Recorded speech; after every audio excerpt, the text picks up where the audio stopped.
Yo, what's up, guys? Today we're reviewing chapter 1044 of One Piece. And so we start with the cover story, volume 8 of Germa. Um, and so they all have knives. Big Mom's crew has knives. They're Niji and Yonji, they're attached to the book with a nail. And they're about to be examined thoroughly because everyone has a knife. Um, there's a woman there with like a bunch of knives. Uh, but yeah, so we get to the chapter, and the chapter from beginning to end, it's one of my favorite chapters of this year. Um, it just starts with it starts very mysterious. Like nobody knows whose heartbeat that is, but also we know that Luffy is the one talking at that moment in the beginning. He asks what's happening and how could he stand.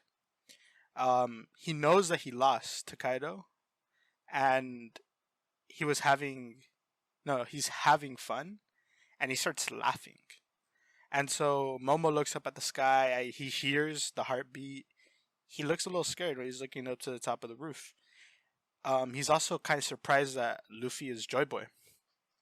Yamato says Zunisha said that, and then we cut to the pleasure hall. Sanji is he awoke, like finally he woke up. He knows he could sense Luffy. We go cut to the Life Lore, Kid, Law, and Hyogoro. They question if it's Luffy. They can sense him. Marco senses him. He notes that he's still breathing. And Nami and Tama, they're relieved. They're crying. They're hugging each other that Luffy is still alive. And we cut to Mary Joa, where the Gorosei are um, talking about killing Luffy. How it was necessary to sacrifice one of their best agents and to pretty much make Kaido very very angry. Um, they had to do this apparently.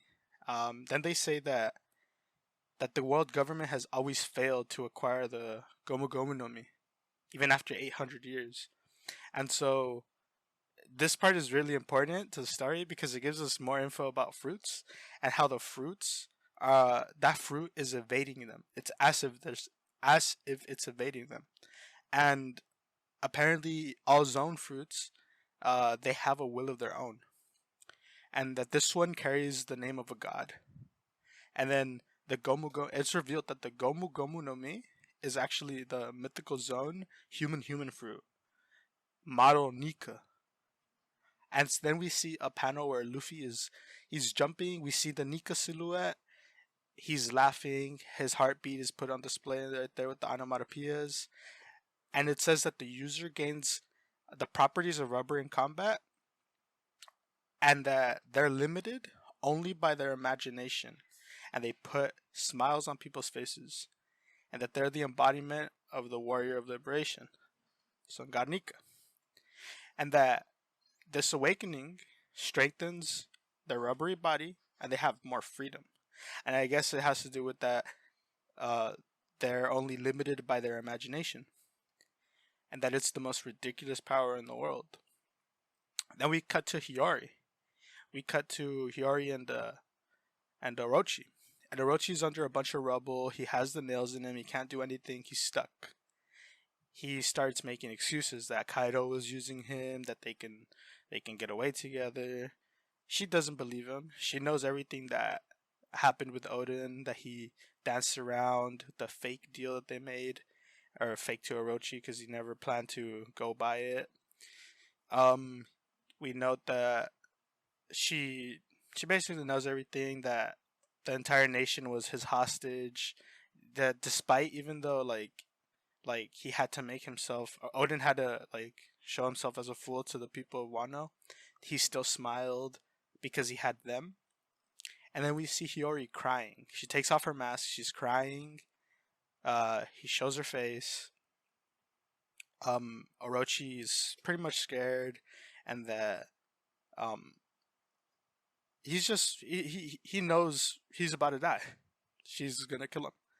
But then Kazenbo comes out of nowhere, a very small mini Kazenbo. Um, he says that he failed, and that this is as far as he goes. Orochi then starts yelling that, "Oh, go burn that woman to ash." But Kazenbo or Kanjuro, he jumps and he starts burning Orochi. And then Orochi is burning. She's not gonna help him. She says that the dawn will come. We cut back to Onigashima, or the head of Onigashima, the roof. We still see the heartbeats, and then we see Luffy still jumping around. He feels like anything's possible, and then he says it himself that this is his peak. This is Gear 5th. And then we cut to the life floor. There's a bunch of it looks like a lot of Conqueror's hockey just coming out the roof hole. Everyone is pretty much, they sense it, they can feel it. Kaido sees his men getting knocked out.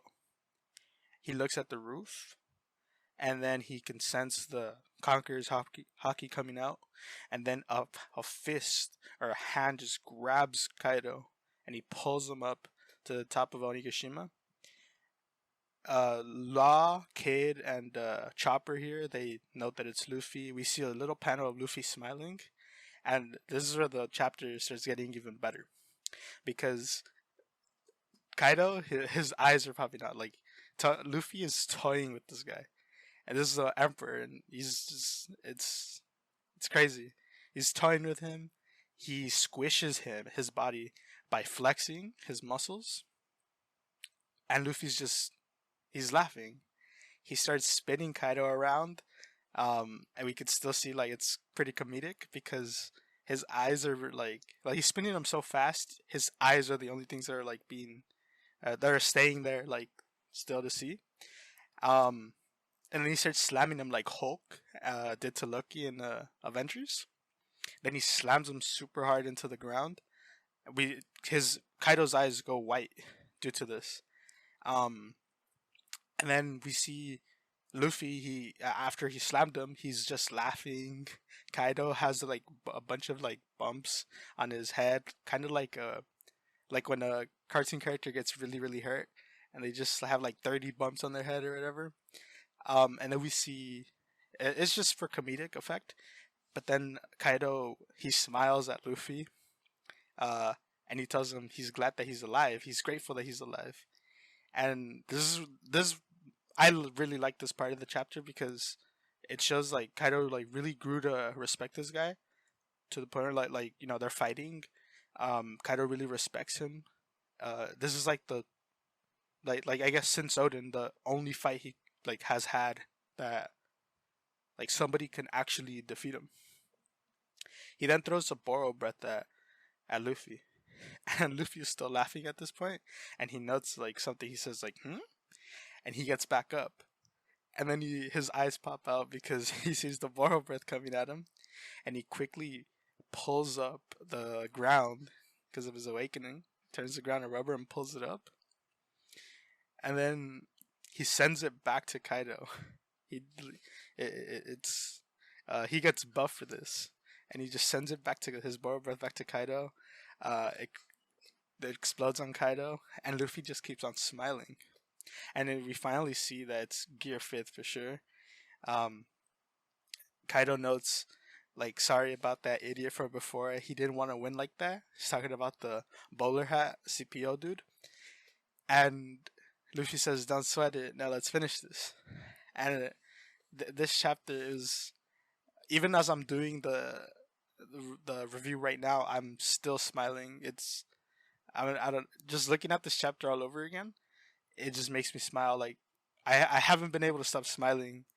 As if I'm looking at this chapter, I just can't stop smiling. It's a very good chapter, and we see that I don't know, like Kaido and Luffy could just be friends after this.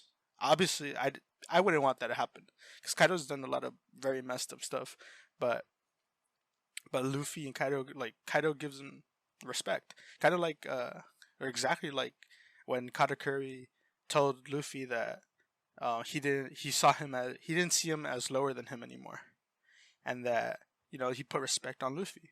Kaido he does the same thing right now. He puts respect on Luffy. He's grateful that he's alive. He's sorry for the CPO dude. He didn't want to win like that.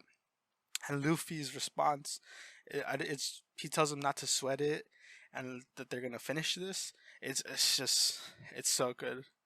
I I'm surprised. Like Oda, like he just did two 10 out of 10 chapters in 2 weeks, and what's even better is that we have no break. And this chapter, I liked it from the beginning to end, like I said it in the beginning, because it just brought a lot. Like we didn't have to wait for Luffy. We didn't we didn't Luffy came back. We didn't have to wait to see him. Like at the beginning of this chapter when I was first reading it, I thought we were only gonna see Luffy in silhouette, and then we were gonna move to like more like Kaido doing stuff down there, potentially attacking the live floor more. But no, Luffy just got back up. He pulled them back up. He's no longer a threat in the life floor. Nobody's kind of a threat in the life floor no like anymore. Um, this chapter, like I said, like, I couldn't stop smiling. Even right now, I'm smiling. Um, the respect for Luffy, and oh yeah, this chapter, um, it made me smile a lot. I just, I'm, I'm wondering how it's gonna feel when we discover what the One Piece is. Like if we're gonna laugh like the Roger Pirates did. I can't wait for that day. And the fruit reveal was also like it's so good. Like it's crazy. And never would we have ever thought that his Luffy wasn't the Gum Gum fruit. And it was. I'm pretty sure now people are gonna go back and see that that it wasn't the Gum Gum fruit, that Oda dropped hints. But I'm pretty sure 4 or 5 years ago, 3 years ago, uh, like a year ago, we wouldn't have known that. We wouldn't have never guessed that Luffy didn't have the Gum Gum fruit. We just thought Gear 5 is coming. It's gonna be something new. Some people said Awakening. Awakening is here, and Awakening is his Gear 5th. Some people said that it's true. He's still rubber, but it's a zone fruit. That's the big change, and that's crazy. We also have confirmation that Luffy's hat didn't melt. And in a bunch of panels, we see that Luffy's hat is not melted. It's still there. It was just under him the whole time. Like I look back at the chapter when his uh last chapter when he was melting, and yeah, like you could still kind of see like the texture of the straw hat in the back. And so yeah, this is crazy. Oda dropping the two 10 out of 10 chapters. It's it's amazing. I also like that he didn't he Oda keeps showing us like he's the god of foreshadowing. I've seen some pictures online saying that Luffy was telling Momonosuke and Punk Hazard that he didn't know that he had a zone fruit. Like he doesn't have a zone, so he doesn't know. And then right now it's revealed that he has a zone. And I've seen so many pictures like this whole week, and it's crazy because it turned out to be a zone. It's so good. And the foreshadowing with Skypiea, people shout out to the people that skip Skypiea because you can't skip Skypiea anymore. That's a super important arc, and many people believe that to this day because it's true. And I find that it's one of my favorite arcs. Yeah, back then it wasn't. Back when I was like younger, but now like as I keep reading it, because I've reread One Piece once or twice by now. No, yeah, once. Uh, because I every now and then I just go back and read like parts of it. But I've watched it. I've rewatched it various times, and I still watch some arcs to this day. Sometimes when I have the time, um, I just go back and rewatch it, and the foreshadowing with Oda, it's just insane. And this made me want to watch Skype again because it just like we see the Luffy silhouette with the Sun God Nika. We see it's crazy. It's a 10 out of 10 chapter for sure. And I hope Oda keeps delivering. He hasn't stopped delivering. I know there was like some chapters where people didn't really like it because he wasn't killing off some people, but honestly, to me, like I don't really, I don't really mind about those. Obviously, like it would be better if they did die, but it's it's still pretty good chapters to me. This especially, and we're finally going to be able to see the conclusion of Joy Boy, Joy Boy Luffy, versus Kaido, and I still hope that Joy Boy is still title, uh, because it's I don't want to see that stuff where like Luffy is uh I want Luffy to still be Luffy, you know, he still be the same. And I know that like Joy Boy is going into Luffy and stuff. Like obviously maybe because he's always like cheerful and stuff. But I hope Luffy just he stays Luffy, and I'm pretty sure he will. Because a lot it's been stated or like it's been pretty much shown in the series that like Luffy wants everything to go his way, not anyone else's way. So I'm pretty sure it'll still be Luffy. It's just crazy that this chapter, it's so good. I know I keep saying that, but I just it was a very good chapter. Joy Boy is here. Awakening is here, and next chapter is gonna be crazy as well. I hope so because well, obviously it is Luffy versus Kaido for sure. Probably we're gonna see like the end of Orochi. Hopefully, if not, like I just want to see someone cut him down because I want Luffy just Luffy and Kaido till the end now, or Luffy and Kaido, with Kaido flashback in. We need to see a Kaido flashback now. We need to see uh how he like was back then when he was a kid. We need to see like if he acted like Luffy, if he was cheerful and joyful before he became a drunk. We just need to see like the way he was. Uh, Maybe that will like show us like why he couldn't be Joy Boy and why he knows so much for sure, that too. And so yeah, it's the yeah. I guess that's all for this chapter. I recommend you guys to watch it again and reread it again, and all that. And yeah, have a good day, guys, and peace out.